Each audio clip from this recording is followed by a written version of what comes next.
Olá, galera, a paz do Senhor Jesus, que Deus possa abençoar a vida de cada um de vocês e que possa encontrar todos com saúde, estudando, trabalhando, e enfim, não deixando as suas precauções, o seu cuidado diário para que nós possamos evitar esse maldito coronavírus aí. Nós estamos aqui por mais um domingo, 11 de maio de 2020, para mais uma lição, a lição de número 6. Vamos falar, como eu falei na aula de número 2, a nossa lição nesse trimestre está falando a respeito da família. Nós estamos abordando temas relacionados à família. Então, hoje vamos trazer a lição de número 6, que vai trazer um tópico super interessante. Vai falar sobre uma realidade que é da família de muitas pessoas, até mesmo de muitos adolescentes, de muitos irmãos da nossa congregação. É sobre a religião diferente dos nossos pais. Mas, a princípio, eu quero aqui perguntar para cada um de vocês, o que você entende de religião? O que é religião para você? O que você consegue entender com essa palavra, religião? Religião, no sentido no dicionário, vai dizer que religião é um conjunto de práticas e crenças relativas às coisas sagradas que é adotado por um grupo de pessoas. Então, um grupo de pessoas, eles adotam essas práticas como sagradas e é tidas como religião. Mas a origem dessa palavra, vamos lá buscar a origem da palavra religião. Primeiramente, a origem mais correta para a palavra religião vem do latim e nasceu de religio, que significa respeito pelo sagrado. Outra etimologia que é discutida é da palavra religare, também do latim, que significa atar, ligar com firmeza. Então, existe uma origem da palavra que essa palavra tem a sua origem do latim, e traduzindo-a para nós aqui no nosso português, aportuguesando-a, melhor dizendo, é um conjunto de práticas tidas como sagradas para cada um de nós. E se nós observarmos a questão da prática sagrada, você vai observar o seguinte: para nós aqui que somos da Assembleia de Deus, nós temos alguns costumes, algumas formas de nós dizermos e praticarmos isso que nós consideramos como sagrado. Nós temos semanalmente cultos, agora logicamente está um pouco parado, mas isso não quer dizer que vai voltar. Deus quiser, permitindo, vamos tudo voltar à normalidade. Então, temos mais ou menos 3 vezes por semana nós temos culto, na quarta-feira, quinta-feira e domingo. Então, são uma prática que nós já temos costume. Outra interessante também, nós consideramos a Bíblia como inspiração divina. Então, a Bíblia, ela é sagrada e ela tem a sua inspiração divina. Então, não deixa de ser uma prática religiosa. Se não fosse sagrado, se não fosse algo que nós considerássemos algo do inacessível, algo que vem realmente do alto, inspirado por Deus, não seria considerado como sagrado. Mas o sentido da palavra religião, ela está ela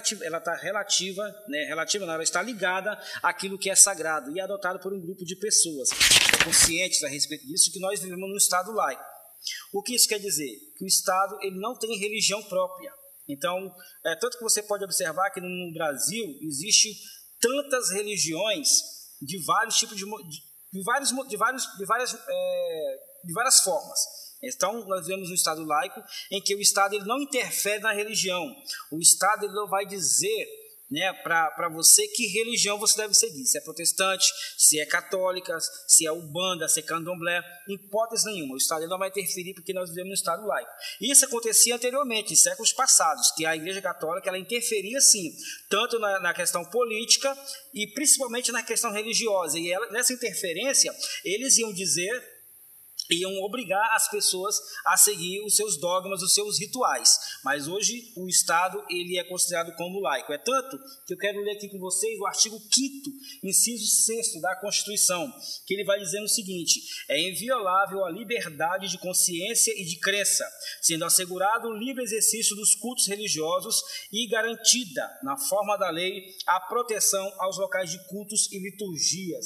Então, o Estado ele não está interferindo, ele está dando de verdade aqui uma liberdade religiosa para cada cidadão, desde que essa religião ela não venha infringir né, infringir os bons costumes da sociedade, nem vai trazer coisas também tão antagônicas, coisas que venham exagerar aquilo que nós consideramos como sagrados e rituais. A exemplo, matanças de criança e tudo mais. Isso aí já foge daquilo que nós consideramos como sagrado. Agora vamos entrar num assunto de suma importância, que é, muitas das vezes, na sua maioria das vezes, melhor dizendo, uma realidade da vida de muitos adolescentes e de muitos irmãos da nossa igreja, muitas das vezes, né? A religião diferente dos nossos pais. É comum em nossa família, no meio da igreja, ter pessoas que têm religião diferente. Um é da Assembleia de Deus, outro é da Deus e Amor, outros é da Maranata, outros têm... é da católica, então, enfim, são religiões diferentes. E como que a gente deve agir? Como que deve ser o comportamento do adolescente, né? O adolescente que tem o pai que não é crente, a mãe que não é crente, ou a mãe que é da Deus e Amor, o pai que é de outra igreja, mas que tem os seus costumes diferentes. Como que deve ser seu comportamento diante desse quadro, diante dessa realidade que você vive, né? Que muitas das vezes você deseja que seus pais viessem com você para a igreja que você reúne, mas não é a realidade de muitos em nossas igrejas. E aí nós perguntamos, qual que é a religião certa? Qual que é a igreja correta? Será que Jesus, ele deixou escrito na Bíblia, ou alguém tem uma receita para poder dizer, olha, essa aqui é a igreja correta, essa é a igreja certa? Então não existe. Apenas o livro de Tiago, né, apenas no sentido assim que eu quero que Tiago, que ele vai mencionar esse assunto, ele vai dizer no capítulo 1, versículo 27, o seguinte, Tiago capítulo 1, versículo 27. A religião pura e imaculada para com Deus, o Pai, é esta: visitar os órfãos e as viúvas nas suas tribulações e guardar-se da corrupção do mundo. Então, essa, segundo a Bíblia e segundo Tiago, é que é a religião verdadeira, é que é a religião correta, né? Diante desses questionamentos que nós temos. E aí nós vemos agora Jesus falando no capítulo 8 do Evangelho de João, e o versículo 12. Olha o que Jesus vai dizendo aqui para os discípulos e para todos os fariseus e todos que estavam a ouvir a palavra. Jesus vai dizendo o seguinte: falou-lhe, pois, Jesus outra vez, dizendo: eu sou a luz do mundo. Quem me segue não andará em trevas, mas terá a luz da vida. Disseram-lhe, pois, os fariseus: tu testificas de ti mesmo, o teu testemunho não é verdadeiro.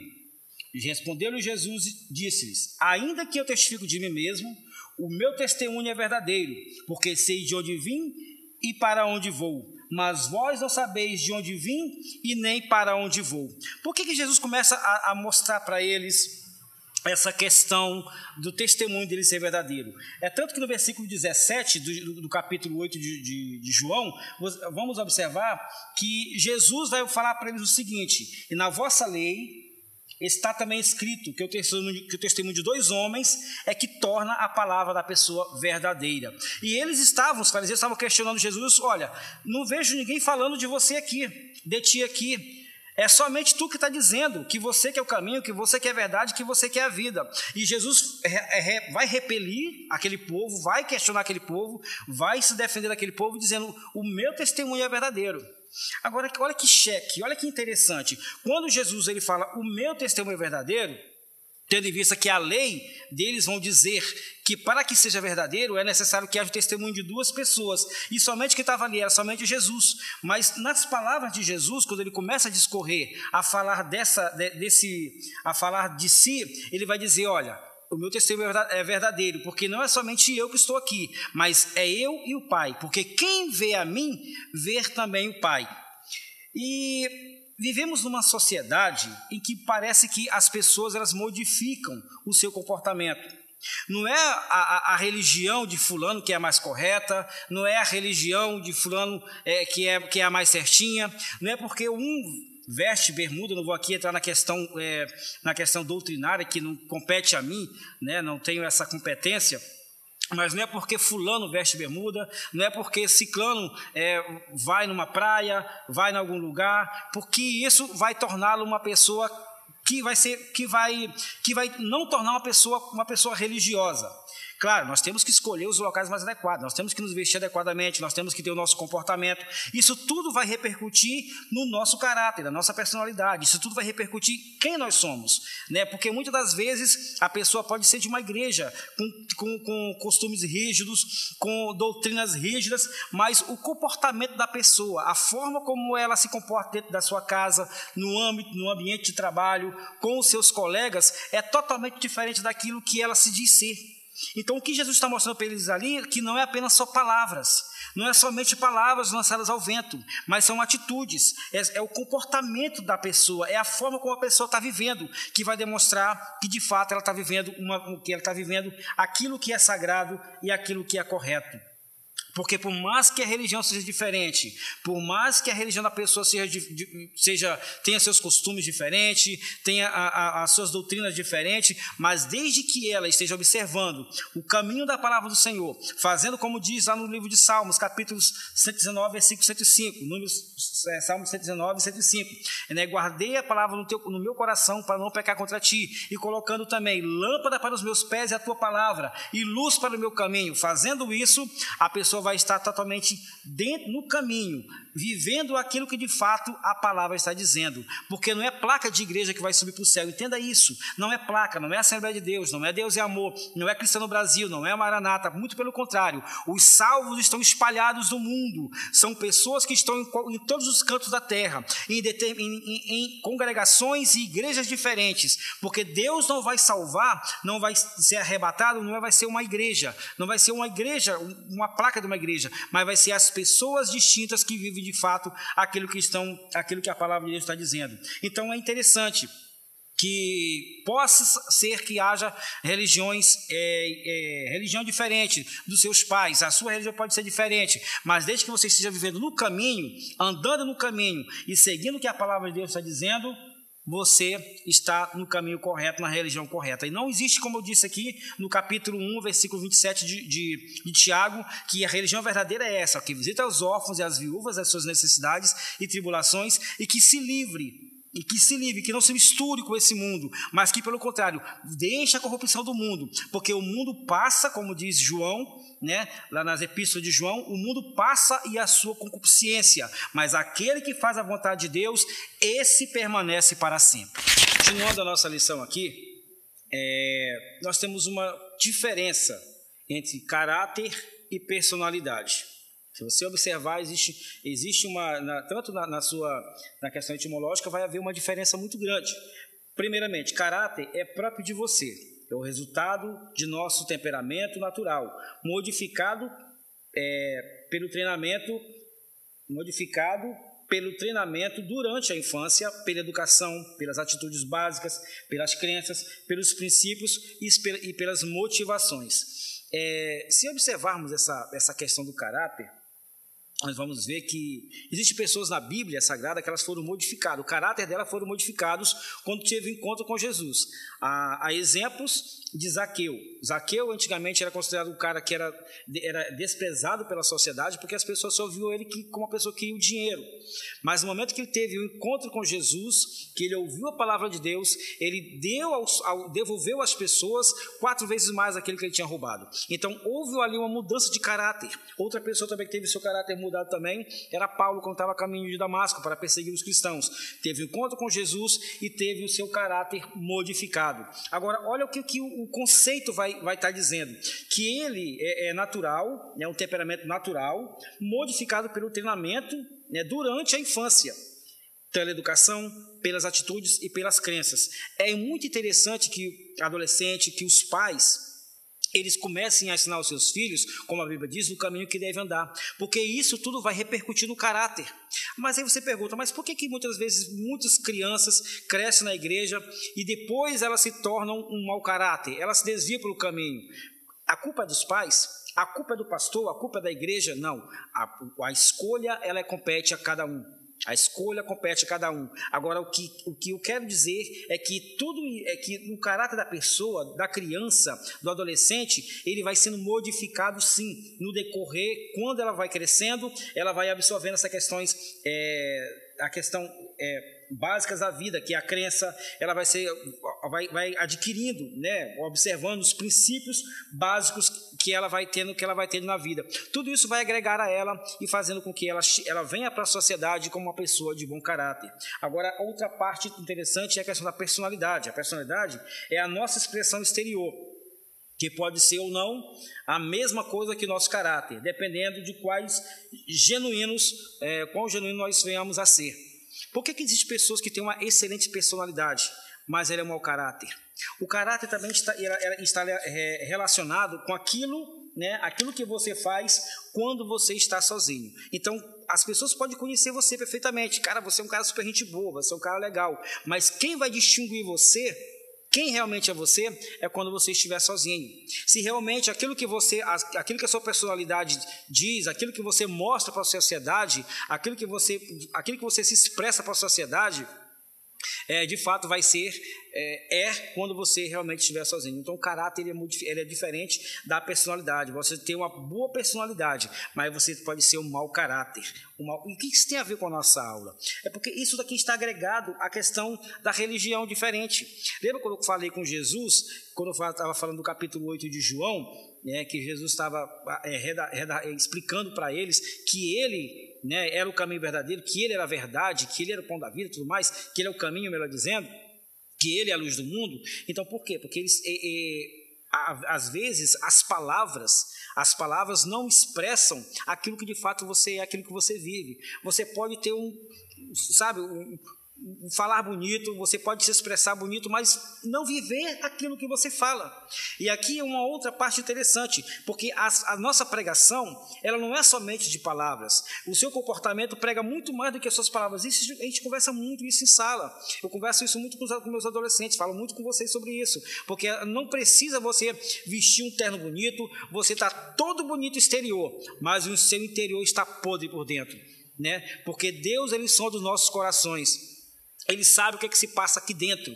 Então, nossas palavras, a nossa vida, ela é uma pregação sem palavras. Não precisa você falar muito. O que precisa é você viver aquilo que você está falando. É que você deixe ser moldado o seu caráter pelo caráter de Jesus. É que você possa, de fato, se converter e fazer, né, como diz a palavra, se converter nos seus maus caminhos e permitir que Deus venha sarar a sua vida, venha sarar o seu caráter, venha modificar a sua personalidade, para que você possa ser uma pessoa melhor a cada dia, porque é isso que nós buscamos no Senhor, é isso que nós queremos diante do Senhor. Nós não viemos à escola dominical porque nós não temos o que fazer, nós não viemos na igreja porque nós não temos o que fazer, nós viemos aqui porque nós viemos buscar, nós viemos no hospital, aqui nós viemos consertar aquilo que nós está faltando, nós viemos buscar em Deus a força para continuar não se misturando com o mundo, não se corrompendo com o mundo, não se misturando com o mundo, mas sendo uma pessoa exemplar, sendo de fato uma luz do mundo, sendo de fato um discípulo de Jesus, que as nossas palavras de fato possa ser a expressão da nossa vida e que nós possamos viver de fato aquilo que nós estamos falando, porque não é somente palavras que vai levar as pessoas a Cristo, é suas atitudes, é o seu comportamento na escola, é a forma como você conversa com seu amigo, é a forma como você chega à pessoa, porque aonde você estiver, você tem que ser o trigo, você tem que ser a luz e mostrar para este mundo que ainda existe uma saída, que ainda existe solução, que por mais que você viva num meio tribuloso, numa situação dificultosa, em um momento difícil da sua vida, mas você tem a essência de ser um servo do Senhor. E eu quero aqui encerrar esta aula e orando por cada um de vocês, para que Deus possa modificar o seu caráter, possa modificar a sua vida, possa entrar dentro da sua casa, e se tiver algo de ruim, algo que não está correto, que o Espírito Santo de Deus, ele possa entrar, ele possa consertar, ele possa trazer vida aonde não existe mais esperança. Eu quero orar por você, que você possa neste momento entrar neste propósito de viver com Deus e de ter o seu caráter modificado. Deus, nós te glorificamos, ó Pai, por esta aula, Senhor. Senhor. Nós compreendemos a Tua vontade, o Teu querer, Senhor. E nós estamos aqui nesta manhã, Senhor, para mais uma vez ouvir a Tua palavra. E que esta palavra, Senhor, venha estar guardada em nossos corações. Que nós possamos viver, ó Deus, de fato aquilo que nós estamos pregando. Que nós possamos, ó Pai, entrar no Teu santuário, apresentar um culto racional, Senhor. E ter, ó Deus, as nossas vidas transformadas pelo poder da Tua palavra, Senhor. Assim como Zaqueu, assim como Paulo e outros homens mais da tua palavra, Senhor, que está na Tua palavra, que foram transformados, que tiveram encontro contigo, Senhor, que possa o Teu Espírito Santo, Deus, vir de encontro a cada um nesta manhã, de cada adolescente, de cada casa, Senhor, de cada lar, e trazer vitória, e trazer transformação, e que possa trazer algo novo, Senhor. E se não existe esperança, mas que o Senhor nesta manhã possa trazer vida, meu Deus, nestes corações, para que haja, Deus querido, um reconhecimento da Tua palavra, para que haja um reconhecimento que só o Senhor é Deus e que só o Senhor é o caminho, a verdade e a vida. Em Tuas mãos eu entrego a vida de cada um, ó Deus, nesta manhã, em nome de Jesus. Que Deus abençoe a cada um de vocês e dê força para continuar lutando e vivendo a cada dia mais e não perder a esperança nas promessas do Senhor. Deus abençoe.